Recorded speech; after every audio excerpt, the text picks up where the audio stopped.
Hey everybody, and welcome back to the Boston-Raleigh channel. It is the second to last video we're doing on the American Revolution by Epic History. We're getting close to the end of this one. It's pretty fun, pretty awesome. Let's get into it. We had the last episode. They signed the Declaration of Independence. You know, they had some big W's, especially in regards to some of the fighting they'd done recently. But they're left with an oh shit armada that they're having to deal with. You know, General Washington, he's got the biggest fight of his life, certainly. And let's get into it. I thought all London was afloat. Continental Army soldier, June 1776. The 22nd of August, 1776. Why did I have the captions on? 4,000 British soldiers in 75 flat-bottomed boats cross the Hudson and land at Gravesend Bay, Long Island. Oh boy! They are welcomed by a jubilant population of loyalists who bring food, supplies, and knowledge of the local terrain. Uh-oh. Soon, this force will grow to 20,000. It's been nearly 2 months since General William Howe arrived off New York. Finally, in a trickle of transports and warships from Britain, Ireland, Germany, and the Carolinas, his full force has gathered. Howe now commands the largest expeditionary force Britain has ever assembled, and it's ready to be unleashed against the American rebels.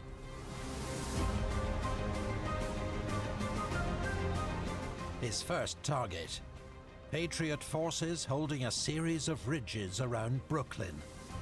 Dude, Brooklyn! Dang. Brooklyn, by the way, for any of you who don't know, Brooklyn is the largest of the 5 boroughs in New York City by population. Basically, Brooklyn was the largest, it was the largest city by population next to New York City. Actually, no, sorry. Brooklyn was, I believe, just the largest city population in America prior to the merger of the 5. Becoming the official, like, as we know it today, New York City. It may or may not be all that gruesome today, but that's a pretty big fight. And actually, all the way back in 1776, there weren't nearly as many people in Brooklyn, though. To my knowledge, to my understanding, I am not a population table guy. I can't tell you the census in 1790 back in Brooklyn, but it was not nearly as big as it was in the around 1900 when it was at about 1 million people before the cities merged into the full New York City. It's certainly not the behemoth it is today, but it's still a pretty terrifying scene there. Biggest city in New York, most important one, getting attacked by, like, I think, what was it, 50,000 men? Some ridiculously high number compared to what we've been seeing recently. If they can be defeated, Long Island will fall. New York will be defenseless, and the rebellion could be crushed. Part 5. But for the sake of our videos, it's part 9, because we do 2 per video. In New York City, General George Washington commands 20,000 men of the Continental Army. That's really big. A few units, like the Delaware Blues and 1st Maryland Regiment, are well drilled and disciplined, but most are under-trained and ill-equipped. Desertion is rampant. The camps are riddled with typhus and dysentery. About a quarter of the army is sick or absent. Yikes. At this critical juncture, Washington is racked with indecision. He fears the British landing on Long Island may be a diversion, and so holds back more than half his army to defend Manhattan and the Hudson River. His troops on Long Island are widely dispersed. 6,000 under Israel Putnam are in fortifications around Brooklyn. 3,000 more, under Generals Sullivan and Sterling, hold forested hills to Putnam's front. They are spread over 4 miles and must guard the 3 main passes through the heights of Guan. I mean, it's only 9,000 men versus the brunt of the British army here. That's kind of insane. This is easily like of all the fights that they've had up to this point, this is probably the most daunting because of just the sheer number, the magnitude of people. So I think that this will give you an understanding, an idea of what the British full might, relatively speaking. I mean, it's not to defend the island of Great Britain, but it is to seize something. This is what Britain's full potential is of seizure at circa 1776. At dawn on the 27th of August, they are attacked by 5,000 redcoats. The crackle of muskets and roar of cannon fills the air as volleys are traded. It's the first time the Continentals have faced the enemy on open ground, and so far, they are holding their own. But it is a trap. It's a trap. As Sullivan sends troops from his centre to reinforce Stirling, he hears the sound of gunfire to his rear. To his horror, he realizes he has been outflanked. General Howe has used a fourth, lesser-known pass to swing round the American line with 10,000 troops. This is what loyalists are capable of doing in this kind of a situation, because obviously they would not have been able to come up with this. Well, at the very least, they shouldn't have, provided they didn't have they didn't have extensive intelligence the way that we do now. Someone told them about this pass. Someone gave them the idea, and they really did a number with it. 5,000 Hessians now charge forward in the centre. These German troops have a fearsome reputation and terrify the Americans. In an instant, order and discipline are gone. It is a race to escape. Yikes. Only the 1st Maryland and Delaware battalions, regarded as the Army's finest, hold their ranks. Outnumbered 10 to 1, the 1st Maryland mounts a desperate rearguard action and is cut to pieces. Washington, watching from Brooklyn, is appalled. Good God, what brave fellows I must this day lose. The disaster at Long Island is a major blow to the American cause. There are just 400 British casualties. The Americans lose more than 2,000, including Generals Stirling and Sullivan, both captured, though they are later exchanged on parole. So this is a bad numbers game here. We got the ratio here. We've got killed is basically 5 to 1 on the American side. That's not good. Wounded is a little bit closer. You know, you got a lot of, well, okay, British wounded and missing is kind of interesting. But American wounded, I guess 800, not too terrible. It's interesting that we're using round numbers for the Americans. It's not like exactly 300 and exactly 800 probably, but that's the idea. The Brits had it in like very detailed numbers, and that they probably were very honest about that, especially given just the sheer magnitude of that victory. 1,000 captured is just completely puts it over the edge. Total casualties, based on this number, it looks like a little under 400 for the Brits and a little over 2,000 for the Americans. So that's more than 5 to 1. The rest of the Continentals flee into Brooklyn, where their backs are now against the East River. An immediate assault by Howe might have ended the rebellion that very day. But fearing a second Bunker Hill, and believing the Americans are trapped, he instead orders his men to begin digging siege lines. See, this is something that I don't quite understand, because if you're winning, the idea in a lot of things, in politics, in business, in war, the general going idea, and it's not always the case, but the idea is if you're winning, charge, unless you believe it's a trap. And I guess maybe General Howe thought it could be a trap, but like Bunker Hill, this isn't Bunker Hill, and he has so many more men. Like by sheer magnitude, there's so many, because they've already shown that they wiped out they captured and or wiped out a tenth of the current American army prior to that fight. Easily, they should have mounted some sort of big siege. I mean, the Americans could have stuck back and fired on them from Brooklyn, but I just don't see it. I don't see that having gone well, if that were the case, because of the current situation. Digging in for a siege is smart if you're believing that the main objective is to take a big chunk of New York and use that as a base of operations for the whole continent, which is kind of their idea. So I don't really fault them that much, but it's still like this is a huge W victory for them to not keep pursuing at this point. The following day, there Huge is torrential rain.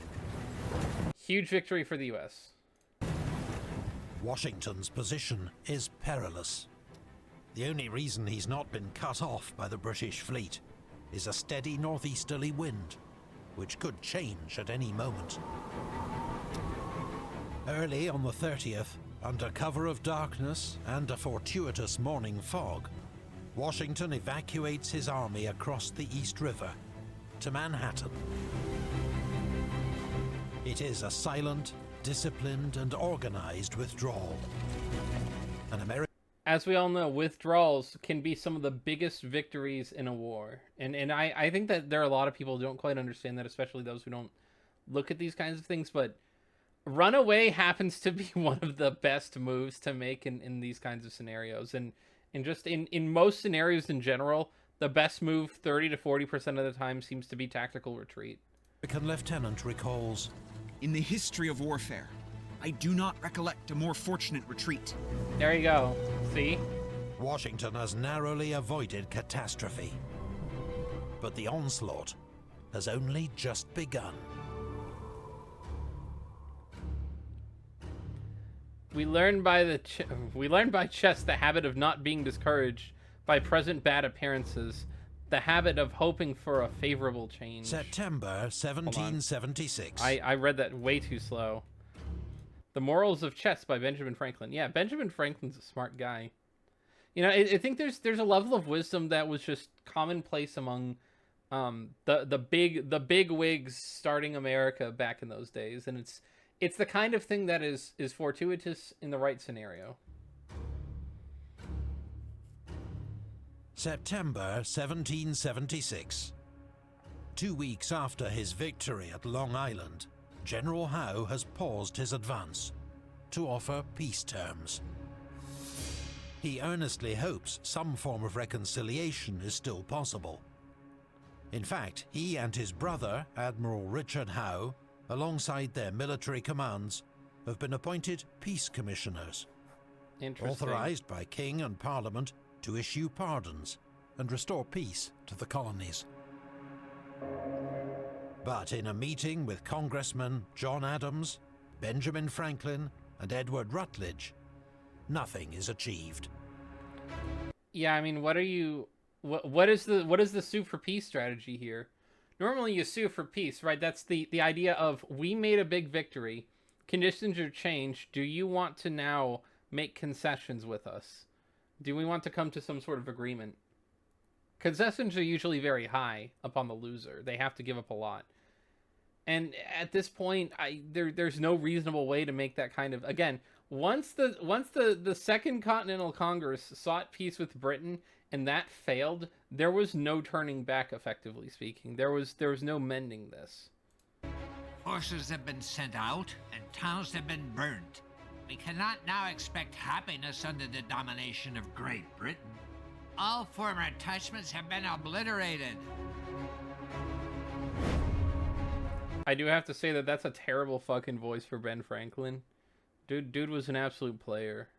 How did they have to do him like that? About half of New York's population has already fled the city. Many who remain are loyalists. With British ships anchored in the Hudson and East Rivers, Washington decides he must abandon the city. On the 12th of September, he begins the evacuation. Troops and wagons are still leaving 3 days later when Howe strikes at Kips Bay. 4,000 British and German troops supported by 80 naval guns, face little opposition. The Continental Army dissolves into a stream of fugitives as the British consolidate their bridgehead. That's really terrible, by the way. I mean, the first retreat was really good, but this one is sort of, you really needed to get everything and leave almost instantly, and that leaving them time to come and do that was probably bad. Washington attempts to rally his men, but is ignored. The general snaps. Are these the men with which I am to defend America? Later that day, General Howe enters New York to a hero's welcome. Thus this town, which these blustering rebels had taken such wonderful pains to fortify, was given up in 2 or 3 hours without any defense or the least appearance of a manly resistance. The following day, the Americans repulse a British column advancing on Harlem Heights. A small reprieve, but as noted by Pastor Schukirk of New York, the merry tones on drums and fifes had ceased. Oh, hold on, let me give you some picture. Basically, realistically, this was not a very good position here. It was a good retreat, and then a bad retreat, and then an okay sort of blockage of that retreat, and then you're just kind of left a little bit underwhelmed. And that's really the biggest defeat was really there.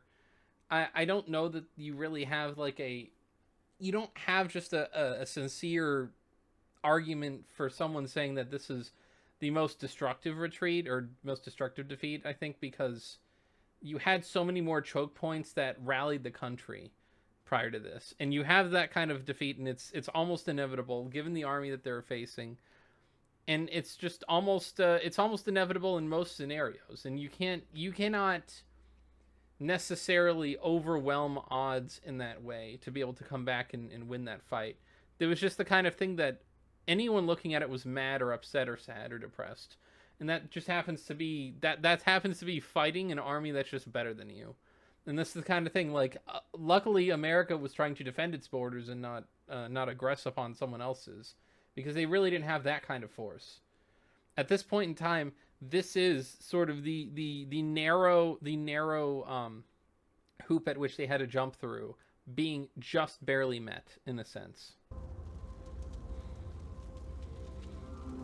I am wearied almost to death with the retrograde of the notions of or motions of things. George Washington to his brother. The aged, women and children, half naked, were taking refuge from the fire.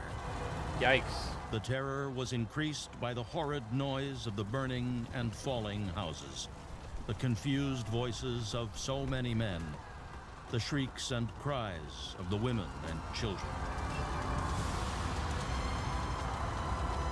On the hot and dry night of the 20th of September 1776, fire consumes nearly 1/4 of New York City. It is not clear whether it was started by accident or on purpose, but it is a heavy blow to those still living in the city, especially with winter approaching. I mean, I gotta believe that maybe this was not the British fault. Maybe it was not their army's fault. I would have to hope at the very least, given that they were met with such friendly vibes in New York when they went. They went to New York. New York said, it seems like they're winning. Let's be very kind and friendly to them. Give them advice on how to win a war. And so I would hope at the very least that this was an accident. It doesn't really make it any better because the outcome's still bad. As is the outcome is always bad for anyone under occupation. When something goes wrong, whether or not it's by the occupiers, it's always going to be worse than if you had the shoulders of your nation to rest upon in the face of that. That is something very different. In October, the British are on the move again. They sail up the East River with 12,000 men, looking to outflank the rebels. They land at Pell's Point.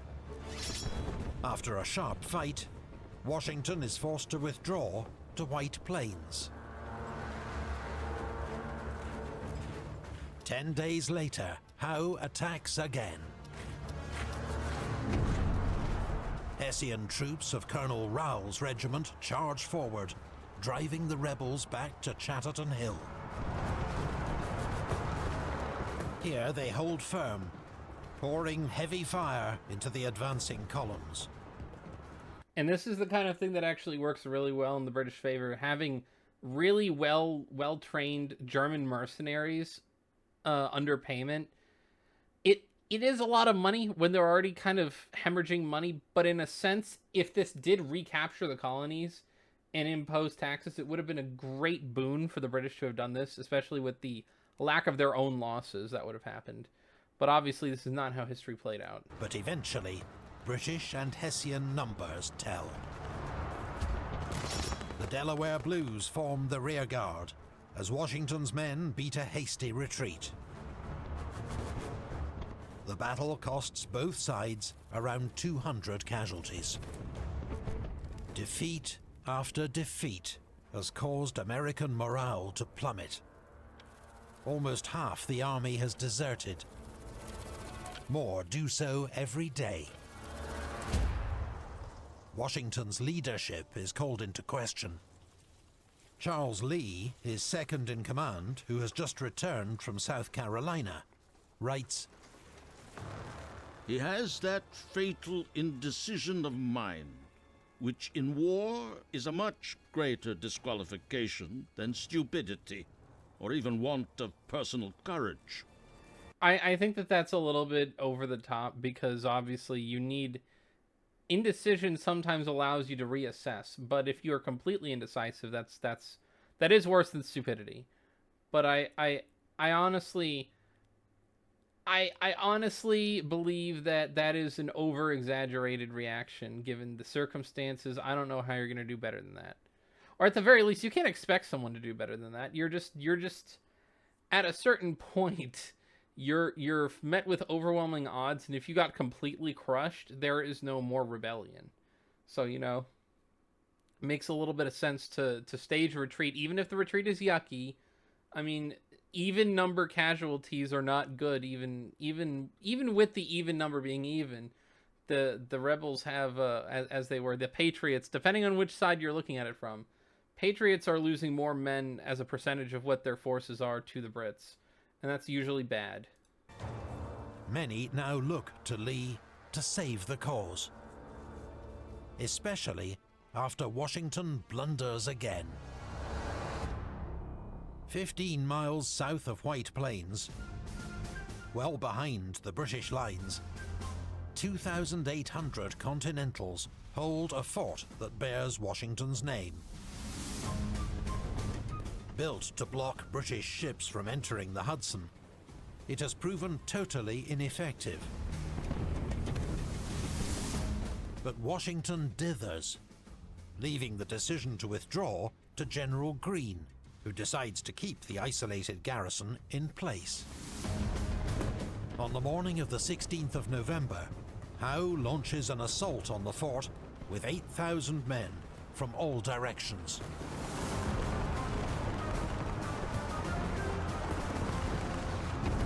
The fighting lasts all morning, but by midday, the entire American garrison has been captured or killed.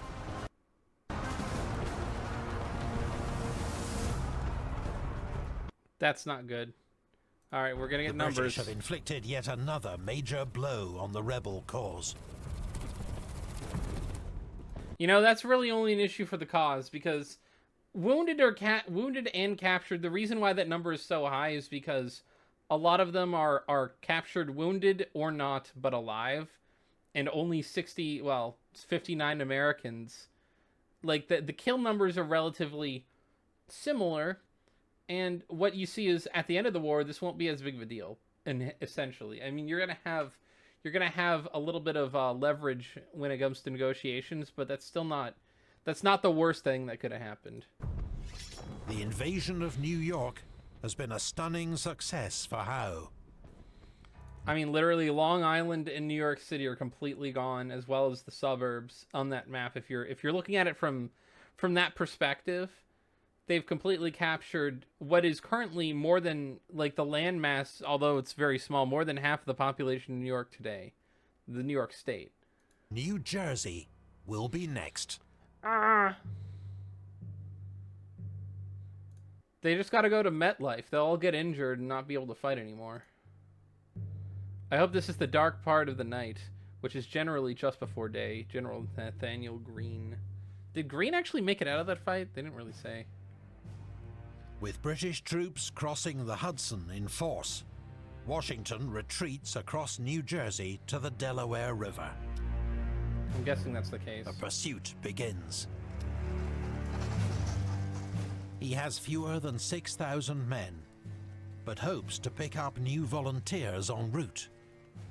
Instead, he finds the population in a state of apathy. Oh yeah, I mean, when faced with that kind of overwhelming loss and issue, you're just gonna have the apathy there. You're not gonna be able to really want it. You're not gonna be able to stand up against those odds. It's very hard to face such an overwhelming task when you know that the outcome is likely going to be failure.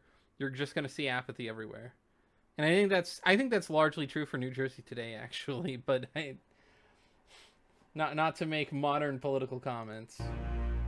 A thick cloud of darkness and gloom covered the land, and despair was seen in almost every countenance. Eesh. On the 30th of November, Howe issues a proclamation offering a pardon to all rebels who swear a new oath of allegiance to the crown. In the words, They are offering them every olive branch that they can, it seems like, realistic. Like, again, Britain isn't the worst country in the world. I would assume that is the hope and prayer of most British citizens, is that they just turn, it's like Othello or Reversi or whatever you call it where you're from. You just flip all of the enemy pawns to your pawns, and then call it a day, and then everything is nice and happy. But that's not how this is going to work. words of a New Jersey farmer writing to his family. You can come down and receive protection, and return home without molestation on the part of the king's troops. I would And you assume that's best know probably the true. situation of the provincial army.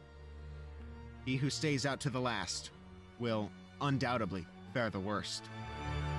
And that is the psychological battle that people are facing here. That is maybe the biggest statement of this episode today. And that's actually where we're going to end off. He who stays to the last will undoubtedly fare the worst.